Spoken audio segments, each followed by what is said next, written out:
After another week of watching our boys play with their clubs at home and abroad, we have yet another episode of our Projected 11 series for you right now. And before we get started, don't forget to hit like and subscribe so you don't miss anything leading into the 2026 World Cup. Our roster announcement is just a few short weeks away. And honestly, guys, the official start of the tournament is just about a month out. So if we're going to get in tuned, if we're going to get paying attention and get excited, now is the time. Stay up to date with everything here. And everybody, welcome back to the T26 channel, where we talk about all things related to the U.S. men's national team and also steal my wife's shoes. And moving forward, we're going to add in a few names more consistently because we should be familiar with not only our starters, but our other key contributors as well. And as always, we're going to start at the back and talk about our starting goalkeeper, Matt Freese of New York City FC. Over the weekend, Freese played the full 90 minutes in a 3-0 win over the Columbus Crew. Freese had 2 saves and 1 good punch on a cross. This feels like the first time in a long time he's been able to keep a clean sheet. And though that's no fault of his own, it's going to go a long way for his confidence. He's also completed 81% of his passes, but only 6 of 14 long balls in this match. Distribution continues to be a struggle. If I'm Mauricio Pochettino, if I'm anybody on his back line with the national team, I'm saying keep it simple, and if the option's not there, get rid of the ball. We don't need any additional pressure on our back line. Moving on to our projected backup, Matt Turner of the New England Revolution. And on Saturday, Turner went the full 90 minutes in a 2-1 win over the Philadelphia Union. And Turner has been red hot as of late. And while his team came away with a win, he could have done much better on the goal that they conceded. He was caught off his line, didn't regain position well, and even though the attempted tackle is what ended up going in the back of the net, he was not set up for success at all. Errors like this can make or break a World Cup run. And we need to be better. And honestly, that's what I think has him in that backup position right now. Moving into our back line, we're going to talk about our left center back options, Tim Ream and Austin Trusty. Ream was back in the starting 11 for Charlotte and went the full 90 minutes in their 2-2 draw against FC Cincinnati.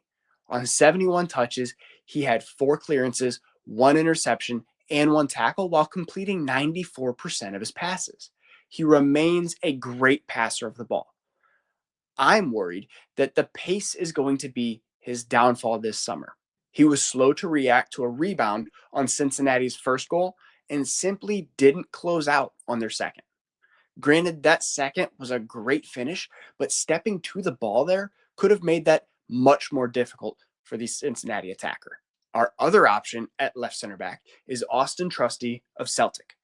On Sunday, Trusty played the full 90 minutes in their 3-1 win over Rangers in the Scottish Premiership. Trusty completed 91% of his passes on 67 touches, with 4 of those passes being long balls. He won 7 of his 12 duels and drew 3 fouls as a center back, which tells me that he holds possession very well when he's on the ball.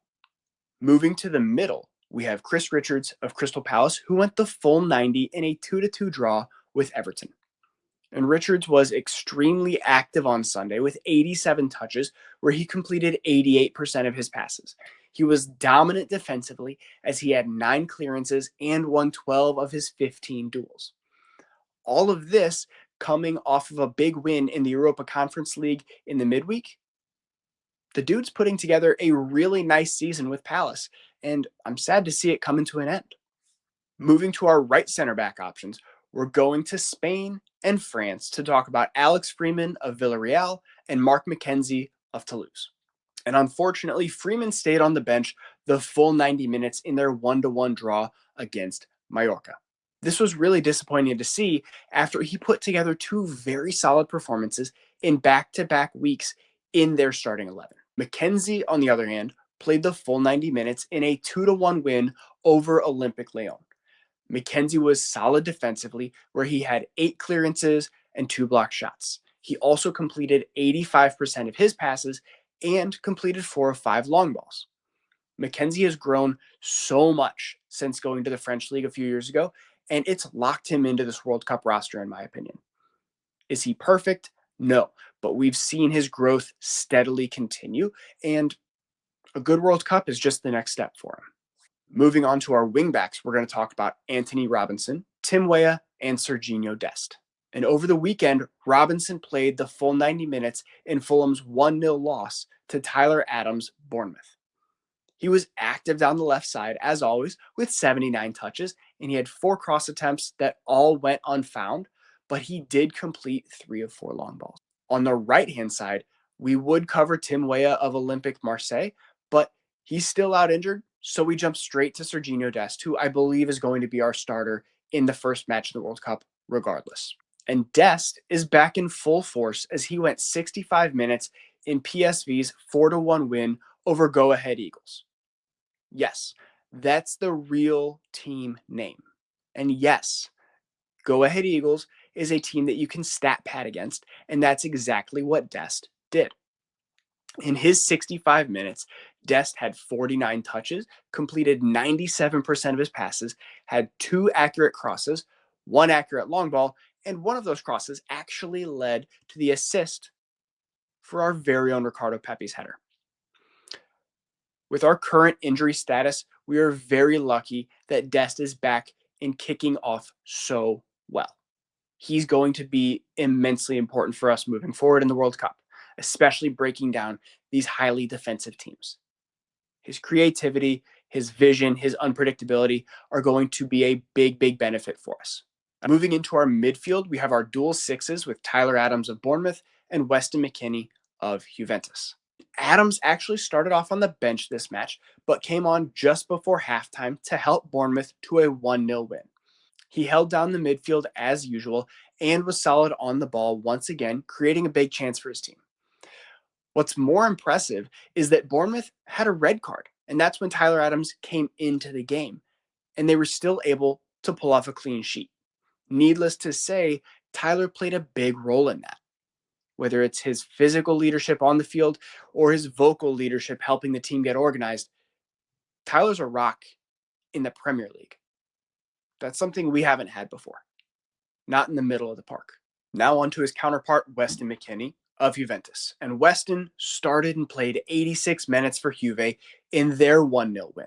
Weston was solid once again. He's put together the best season of his career, and he has proven himself invaluable to Juventus.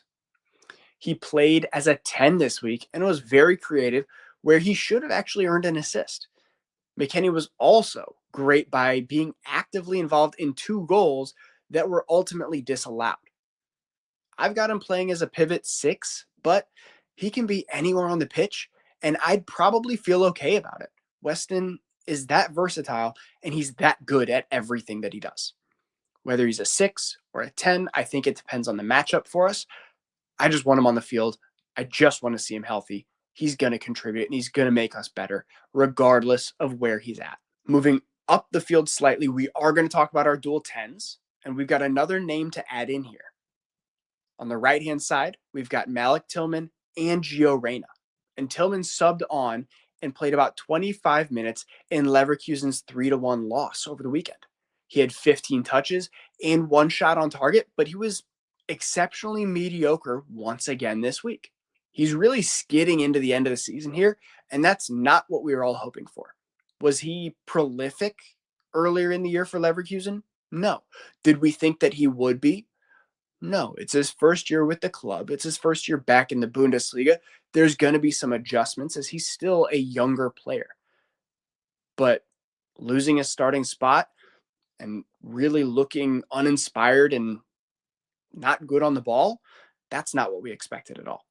So really hoping he can turn it around these last couple of weeks and go into our World Cup training camp and get a nice reset and have a strong showing over the summer. His competition, Gio Reyna of Borussia Mönchengladbach, came off the bench and played just over 32 minutes. Not only did he play 30 plus minutes, he scored his first goal of the season. This was huge for Reyna as he's trending up and now has a goal for his confidence. And truthfully, he played really well when he came on and created a few chances and was largely their playmaker and very calm on the ball. No, Gio's not as explosive and doesn't have the sprint speed that he used to, whether that's from a lack of ability after all of his hamstring issues, or he's a little bit timid to do so.